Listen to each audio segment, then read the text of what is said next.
Hi everybody, it's Linda Schuyler Ford, your storyteller. I've got a folk tale from Great Britain for you today, and it's called The Man Who Had No Luck. Do you ever feel like that? Like other people are lucky and you're not? Or other people get good stuff and you don't? Sometimes we're luckier than we realize.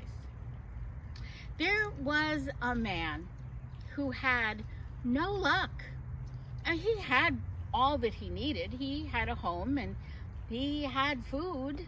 He had his health. But he saw other people being luckier, winning prizes. Maybe somebody found a gold piece on the ground. He compared himself all the time, and it made him feel like he had no luck. Well, one day he decided he was going to go ask God why he had no luck. And he set off and he walked and he walked and he walked for a day, a week, a month. And he came to a field. And in that field, there was a wolf coming toward him. Now, the man did not feel so scared because the wolf was skinny. You could see its ribs, and its hair was shaggy and matted and thin. It seemed weak. It moved slowly.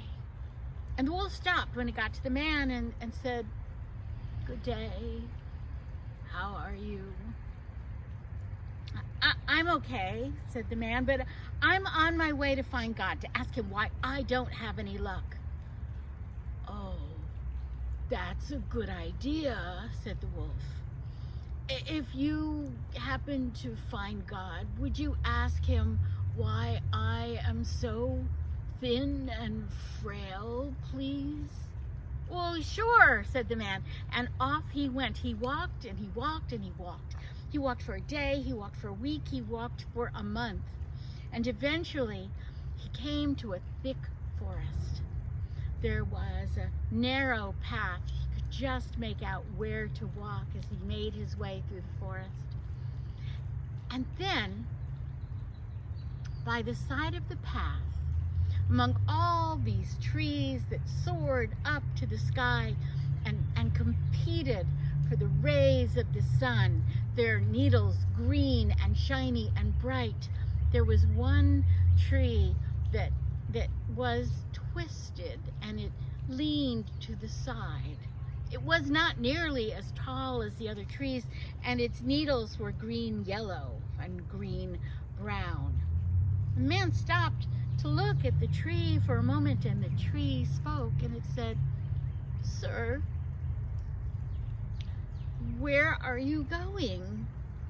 "Well, I'm off to find God. I need to ask him why I don't have any luck." "Oh, that is very clever of you. Resourceful," said the tree. "If you find God, would you ask him why my branches are gnarled and my needles are green yellow and green brown instead of bright green? Would you ask God why I don't grow taller and stand straight with the other trees?" "Yeah, if I think of it," said the man, I'll ask God about that." And on he went. He walked and he walked and he walked. He walked a day. He walked a week. He walked a month. And boy, he was tired. And so, when he emerged from the woods and saw that there was a lovely little house by the side of the road, he was tempted to stop. He opened the charming white gate and walked through a yard filled with flowers. Off to the side, he noticed vegetables were growing. There was a deep front porch with rocking chairs, and the smell of food wafted out of the door. He knocked, and a beautiful woman answered. "Why, hello, sir. "Oh, what brings you to my door?" "Well, I'm on my way to see God. I can tell you more, but I'm really tired and I'm really hungry. Could you help me out?" "Why, yes, sir, of course. It would be my pleasure." And she opened the door all the way and invited him in. He sat at a beautifully set table with a vase of flowers and a silver glass pitcher filled with cold lemonade. Oh, he ate and drank until he was full, and every last bite and sip was as delicious as it was satisfying. And then she invited him to spend the night in her guest room, and he slept like a baby on a cloud in this wonderful feather bed, and well fed and well rested in the morning over a full breakfast that she had prepared for him. He explained to her that he was looking for God, to ask God why he had no luck. None.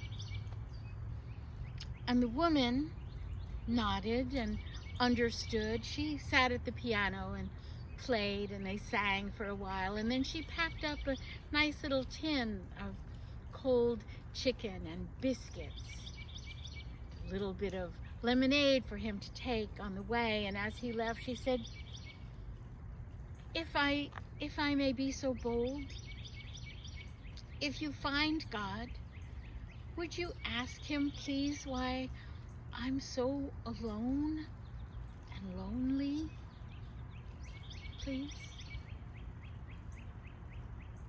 And the man said, sure, and off he went. He walked a day, he walked a week, he walked a month. He went to the top of a mountain, and there, glowing behind the cloud, he could sense the presence of God, and he couldn't look up. And he said, "God, I've walked and I've walked and I've walked. I've been looking for you, and I want to ask you why I have no luck." And God boomed his answer, but it was silent too, because God is everything. And what he told the man was, "You have plenty of luck. You are just not paying attention. If you look around you, if you see all that's in your life, in your world, in your path, you'll see you are filled with good luck." And the man said, "Okay, so I need to pay more attention. Got it. And I was supposed to ask you," and God said, "I know, because I am the all-knowing. I know that you have companions along the way who have sent you to ask questions on their behalf.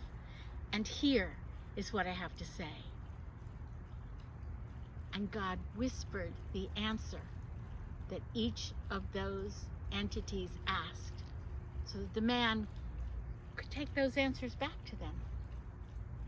He went down the mountain, and he walked and he walked and he walked. He walked for a day, he walked for a week, he walked for a month, and he came to that beautiful woman's house. She invited him in. She fed him a delicious dinner. He could not stay this time. He was in a hurry, but he ate up, and she packed his lunch and handed it to him to go. She said, "And did you ask about why I'm so alone and lonely?" And the man said, "Oh yeah, I almost forgot. I asked God about that." And he said, "You should just marry somebody who comes along and treat him as well as you did me." And the woman said, "Oh, well, would you marry me?" "Oh, I can't, said the man. I've got to keep going. God said to keep alert, stay awake and pay attention, and I'm going to find my luck, so I've got to go." And off he went. He walked for a day, he walked for a week, he walked for a month. He entered that forest, and eventually he came to that tree, and he sat under that tree, sipping some cool water and resting. And the tree said, "Oh, it is you. Did you find luck?" And the man said, "Well, God told me I gotta stay awake, stay alert, pay attention, and I'm gonna see it. I just gotta stay awake, stay alert, pay attention." And the tree said, "And did you have a chance to ask about me?" "Oh, yeah, I forgot about that," said the man. Turns out there's like some buried treasure underneath you, and that's kind of impeding your roots. So your roots can't go down deep, so you can't grow tall." And the tree said, "There are rocks over there that would make good shovels. If you dug it up, you could keep all the gold, and I could grow straight and tall." "Can't do it," said the man. "Gotta run. I'm looking out for my luck, but hey, you take care, okay?" And off he went. He walked and he walked and he walked. He walked for a day. He walked for a week. He walked for a month. Came out into that open field, and there was that scrawny, skinny wolf. And the wolf said, "Sir, I remember you. You are the man who was looking for his luck, were you not?" "Well, yeah, I sure was, and I'm on my way back to town, back to my home, because God says, stay awake, stay alert, keep my eyes open, and I'm gonna find my luck." I'm happy for you," said the wolf. "And did you happen to get an answer from God for me about why I'm so skinny and frail and weak?" "Oh, yeah, yours is easy. I gotta keep looking, but yours, easy. God said all you have to do is eat the first stupid animal that comes along and you'll be fine." And the wolf did. And that's the man who had no luck. See you next time.